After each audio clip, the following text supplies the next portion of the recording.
Your guide to the graphic design industry, that's the kind of main title.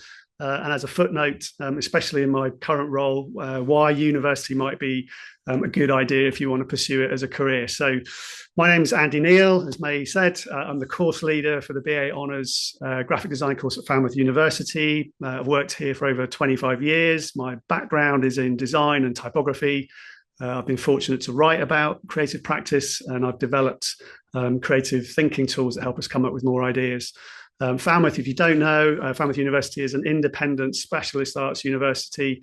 The sort of tagline is exploring the nexus between creativity and technology. We have our own dedicated studios that students use every day of the week, and we really make the most of the natural environment that's on our doorstep as part of a kind of holistic way of learning, I guess. There are literally thousands of things I could talk about, and 20 minutes is not a huge amount. In fact, I've only got 19 at this moment in time. So to kind of fly through some things that I hope will be helpful, here are 4 themes that I think will be useful. So firstly, what is graphic design? Because I think there's a lot of varying views. A few thoughts then about careers, because I think that's important, certainly at this stage in your development. Then some key skills that graphic designers need and where they might be able to be used. And then importantly, how you might want to think about getting there. So first off then, what is graphic design? It's a fairly obvious question on the one hand, but I think to answer it, it might be kind of helpful to think about design more specifically as a slightly broader subject. So 2 years ago, the British Design Council created a new short film that essentially captures the essence of design. It's only a minute long, but I'm just going to play it now. It's freely available online as well, so you can watch it multiple times. So we'll begin there.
So there you go.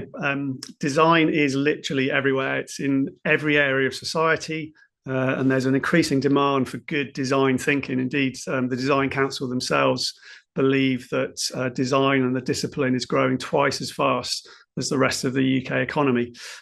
This is the Design Council's double diamond. It's a pretty old diagram now. It's a simple expression of the essence of design. Design follows a process. It starts with a solid foundation of research, which helps define a clear brief, leading to multiple design ideas, and then the creation of a final outcome. And all of those stages are important to a designer.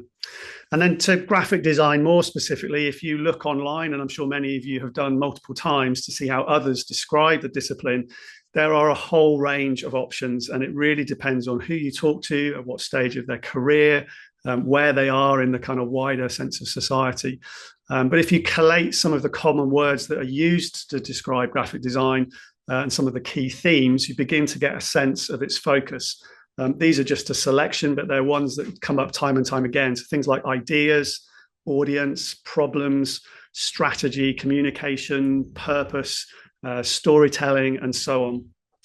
At Falmouth, we boil all of this down into a very, very simple manifesto. So this is the way that we look at graphic design as a subject.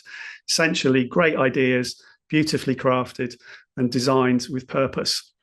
Graphic design exists in so many forms, from logos and identities. These are just a few created by Pentagram, one of the most well-known design firms in the world, to complex systems that are made visual and accessible. So the London Underground map, which was originally designed by Harry Beck in the 1930s. Graphic design can embrace the broader arts and aesthetic beauty, collaboration and art direction. So this is Pink Floyd's Dark Side of the Moon, which was created by Hypnosis back in 1974, but then Beyonce's Act Two, designed by Andrew Mark-Cedi in 2024. Graphic design can use typography, spatial organization, communication skills, colors. This is the Independent newspaper redesign by Matt Willey in 2015. The principles of graphic design underpin one of the most iconic pieces of packaging in the world, and pretty much every other item you'll probably find in a supermarket. It also affects every aspect of our lives, including the phones in our pockets, where the interface, the operating system, typefaces, apps, and most of the digital content on most of the social platforms will all be using design principles. When people find out what I do, they say, oh, graphic design, that's about computers, right? And my standard response now is that it is no more about a computer than it is about a pencil. Both are tools that help us express our ideas. Graphic design is, for me, actually about the way that we think, the way we communicate, and how we organize those thoughts into visually pleasing and compelling outcomes. It's a process or a journey as much as it is a destination. And I would also argue that it is one of the most versatile of all creative disciplines, in that it pretty much embraces every other creative practice: illustration, film, which Chris talked about earlier, photography, writing, and so on, as well as impacting pretty much every area of society: business, education, healthcare, politics, culture, climate, and the environment, and so on. So as a kind of first point to think about, graphic design is a way of developing an adaptability and a flexibility with what we do with our creative abilities. It's essentially, its breadth is its strength. So that's a bit about the subject. Secondly, then, just a few thoughts about the idea of a career in graphic design. Before we think about a career specifically, it's important to think about what happens before we get there. If you wind the clock back to early Victorian education over 100 years ago, and the experiences of learning then, and then compare that to now, the picture actually isn't really that different. So for some people, the system of education is and has always been driven by market forces and the agendas of other people doing what you're told and others deciding what you should learn. And if you've ever asked yourself at school or at college, like, what is the point of doing this? You're beginning to question that system and looking for an alternative.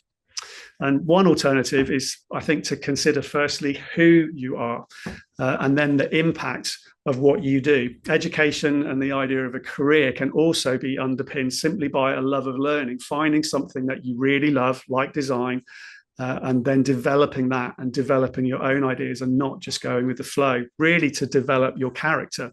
And arguably, a good character can often lead to a better job. So if education is solely just about getting a job, and don't get me wrong, jobs are incredibly important, the emphasis there is on having to make a choice, or what we would call a kind of reductive kind of process. You've got to decide, what am I going to do? However, if your education or your learning and the potential for a future career is actually more rooted in who you are and is mindful of the impact that you want to make in the world, it can be an opportunity for continual growth. And instead of having to choose, it gives you options, or what we would call a kind of expansive process and way of thinking.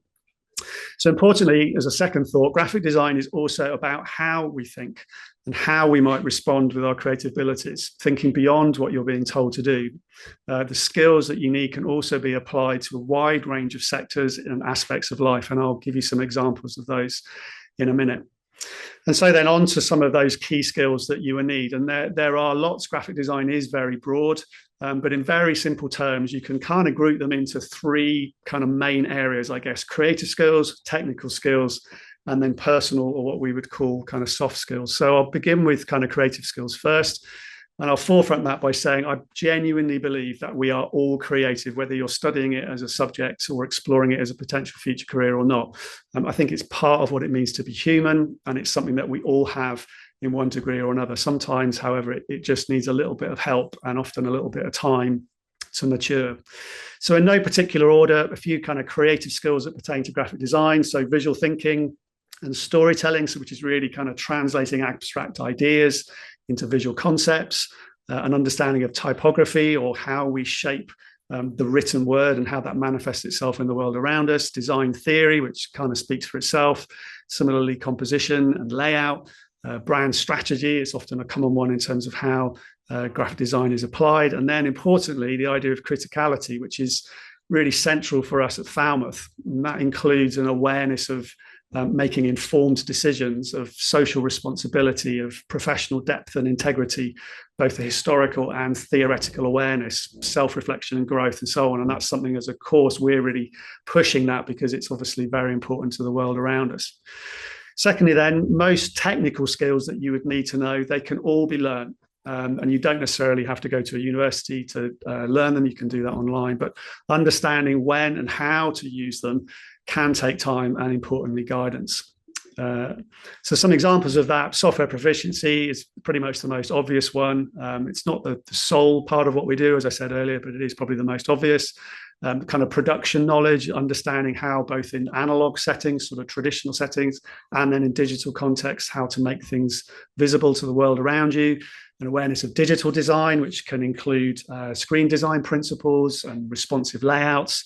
Image editing, which covers both image creation and manipulation. And then time-based storytelling, which Chris would have talked a little bit about some of those themes, and that includes basic animation and film techniques. And you can see how graphic design spills into lots of different areas.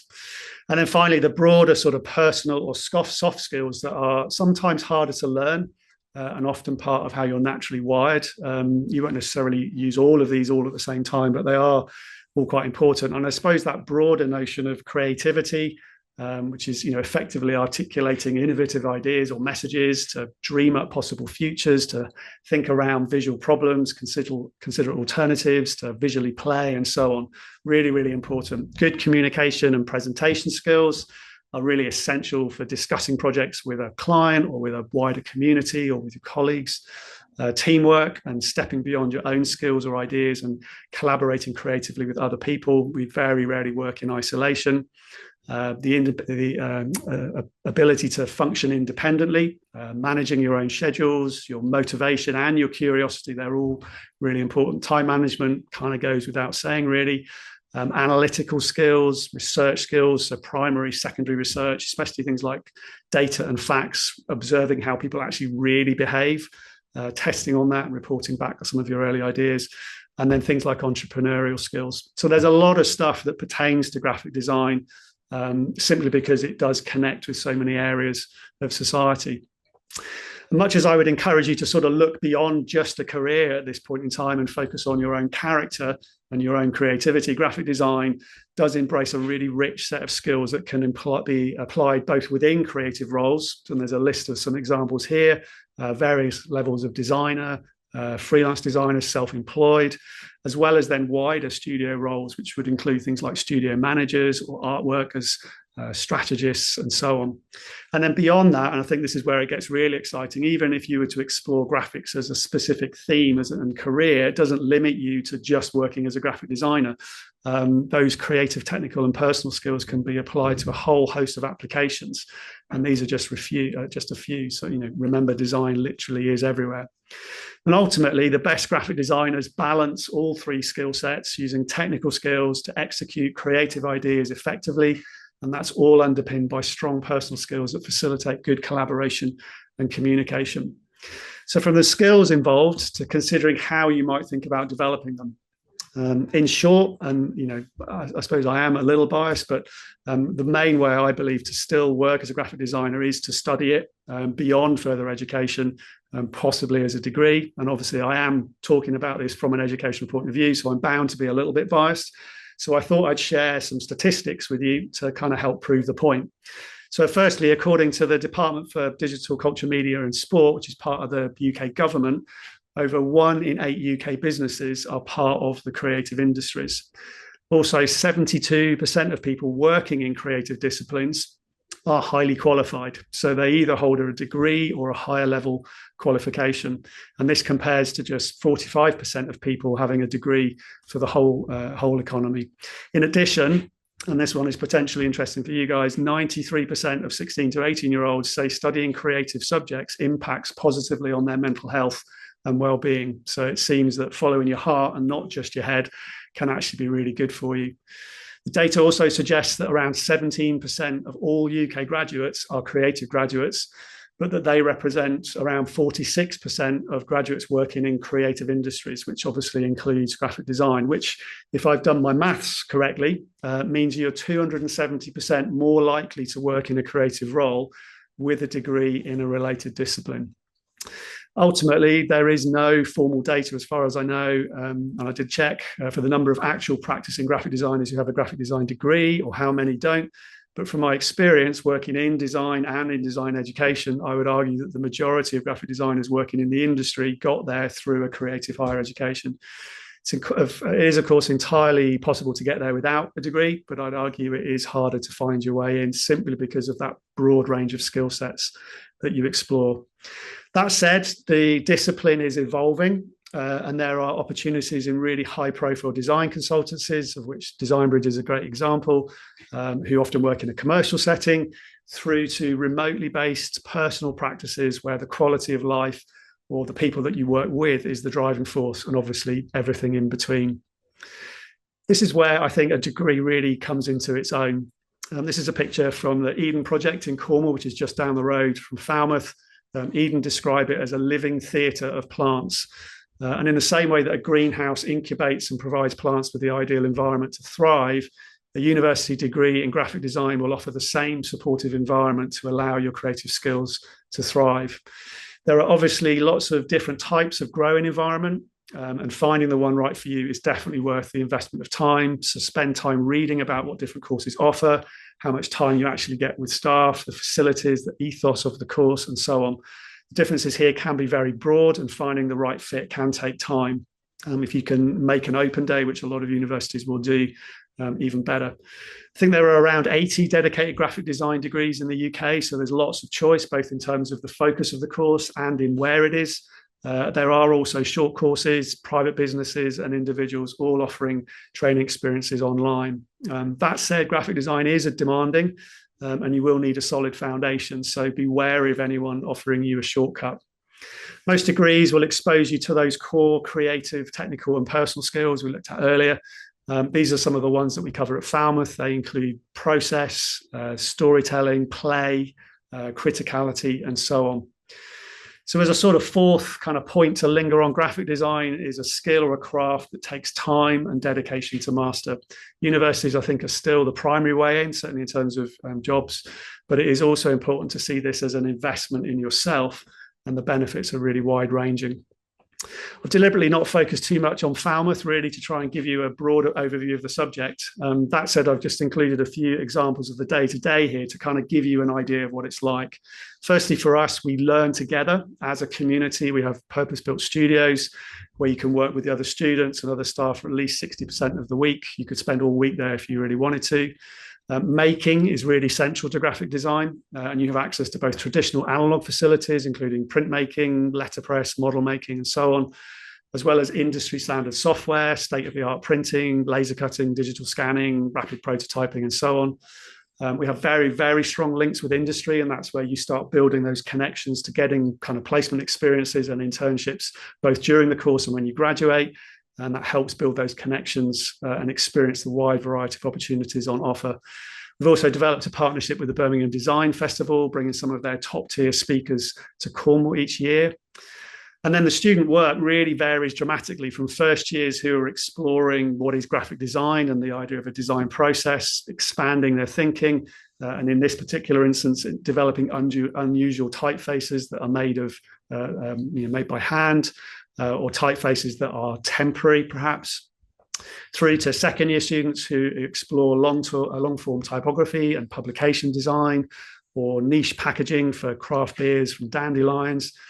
And then final year projects that can easily sit alongside any professional studio. These are often self-initiated, certainly with us at Falmouth, allowing the student to focus on areas of personal interest, or follow national competition and assessment briefs showcasing the best work in the UK. So as a summary then of the subject of graphic design and where it might potentially lead, graphic design is a way of developing an adaptability and a flexibility with what we do with our creative abilities. It's about how we think and how we might respond with our creativity. It uses technical skills to execute creative ideas effectively, all underpinned by strong personal skills that facilitate good collaboration and communication. And it is a skill that takes time and dedication to master. Universities are still the primary way in, but it is also important to see this as an investment in yourself. So there you go. I hope that's been useful. I'm really happy. We've got a couple of minutes, I think, for questions now, but I'm more than happy for you to reach out if you've got any further questions in the future. So thanks for that. Thank you so much, Andy.